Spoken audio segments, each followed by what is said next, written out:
Nous sommes devant l'espace des arts vivants, le chapiteau rouge, sous lequel va se produire une quinzaine de spectacles durant ces 3 jours.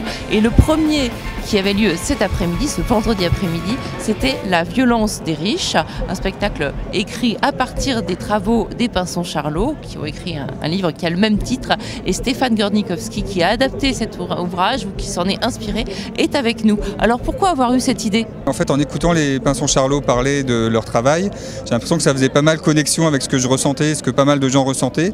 Et je me suis dit, il faut faire quelque chose de ce matériau, c'est-à-dire le mettre, le propager aussi. Et je suis allé les voir lors d'une rencontre et puis je leur ai dit, voilà, je pensais à adapter votre travail au théâtre. Et curieusement, je trouve, personne n'y avait pensé avant.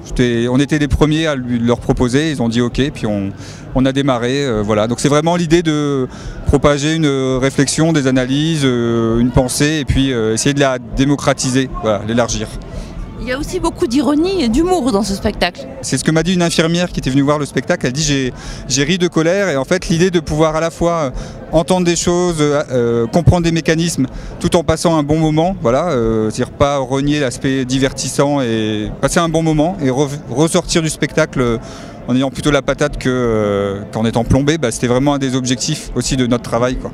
Quel sens ça a pour vous de jouer à la fête de l'humanité, et est-ce que c'est un public particulier? En fait ici c'est l'occasion de rencontrer des Berrichons, des Basques, des Normands, des Cubains, j'en sais rien, enfin voilà, et du coup aussi de continuer à discuter du spectacle avec les gens, et ça c'est on voudrait que la société soit un peu comme sont les gens de la fête de l'UMA, quoi.